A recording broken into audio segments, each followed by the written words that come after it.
भाजपा जो पार्टी है, इनकी कथनी और करनी दोनों अलग है।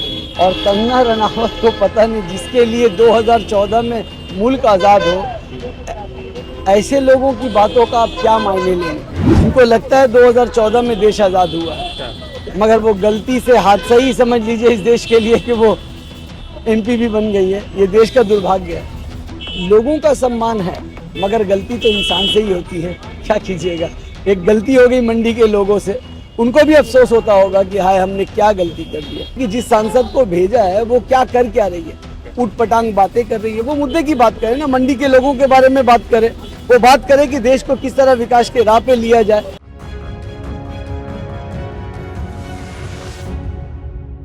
देश नीति केवल सच्ची और पक्की खबरें। हरियाणा इलेक्शन, महाराष्ट्र इलेक्शन और Jammu and Kashmir election Bharatiya Janata party के लिए अलग अलग मुश्किलें खड़ी कर रहा है। हमारे साथ जो है समीर आलम है और कंगना रनावत का जो बयान आया उसी बयान पर इनका रिएक्शन लेना। कंगना कह रही है कि तीनों कृषि कानून जो वापस लिए गए थे उसे फिर से इम्प्लीमेंट करना चाहिए। क्या लगता है कि भाजपा क्या सच में करवाना चाह रही है या कंगना का अपना बयान? देखिए, भाजपा जो पार्टी है, इनकी कथनी और करनी दोनों अलग है। और कंगना रनावत को पता नहीं, जिसके लिए 2014 में मुल्क आज़ाद हो, ऐसे लोगों की बातों का आप क्या मायने लेंगे। जिनको लगता है 2014 में देश आज़ाद हुआ है, मगर वो गलती से हादसा ही समझ लीजिए इस देश के लिए कि वो MP भी बन गई है। ये देश का दुर्भाग्य है। अच्छा, लोकसभा की सांसद है, उनकी बातों को आप लोग सीरियसली नहीं ले रहे? मैं क्या, उनके पार्टी के लोग सीरियस नहीं लेते, हिंदुस्तान के कोई लोग सीरियस नहीं लेते। क्या लेंगे सीरियस? सोच के देखिए ना, उनकी बातों को आप सुनिए ना, कैसे कैसे बेतुकी अटपटी बातें बकती है, जिसका कोई मतलब नहीं है, कोई माने मतलब नहीं है। पार्टी कुछ कहती है, जो बिल को वापस ले लिया गया ये कहती है। अपनी पार्टी से भी बढ़कर है शायद।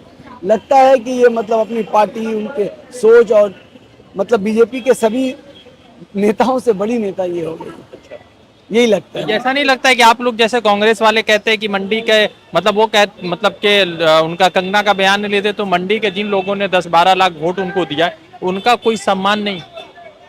लोगों का सम्मान है, मगर गलती तो इंसान से ही होती है।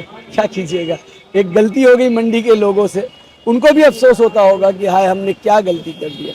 ऐसा नहीं है कि इस देश में बहुत ऐसे लोग जीते हैं, गलती लोग करते हैं, ऐसी बात नहीं, मगर उस गलती को दोबारा दोहराएंगे तो समझ में आएगा कि दोहराएंगे कि नहीं। वहाँ के लोगों के दिलों से पूछिए कि जिस सांसद को भेजा है वो क्या रही है, उटपटांग बातें कर रही है। वो मुद्दे की बात करे ना, मंडी के लोगों के बारे में बात करे।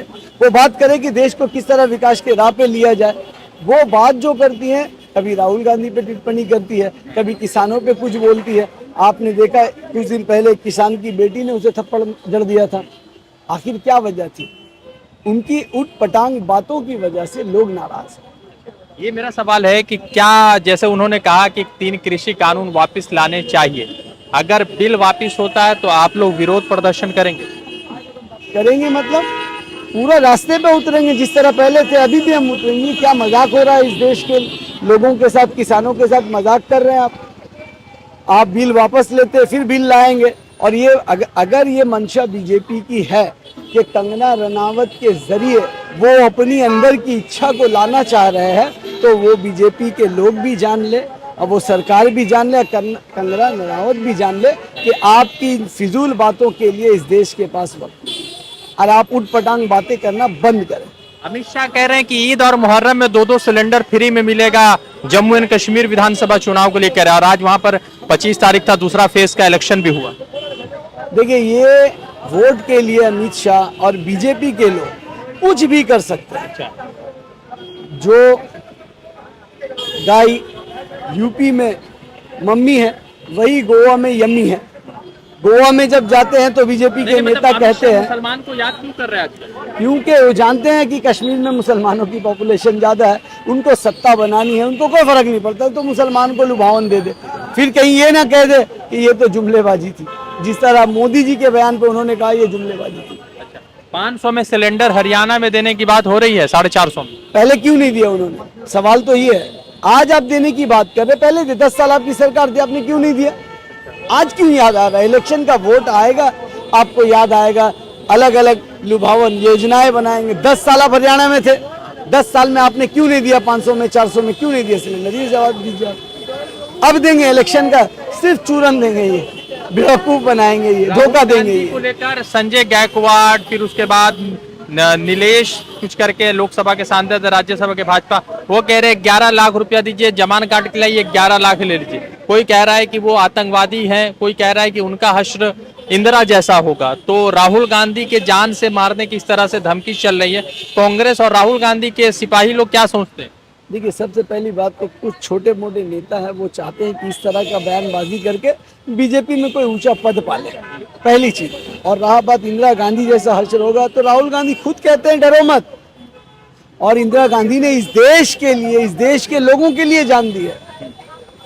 तो राहुल गांधी ने तो कहा कि मैं इस देश के लिए, इस देश के लोगों के लिए समर्पित हूँ, तो हमें कोई फर्क नहीं पड़ता कि आप मारना चाहिए। कि राहुल गांधी ने कहा कि हम मोहब्बत की दुकान खोल रहे हैं। क्यों कहा उन्होंने मोहब्बत की? क्योंकि इतनी नफरत इन्होंने देश में, और इन लोगों के, बीजेपी के नेताओं में इतनी नफरत है, उस नफरत को खत्म करने के लिए ही राहुल गांधी ने मोहब्बत की दुकान की बात की थी। खून नहीं खोल रहा है आप लोगों का इन सब बयानों से?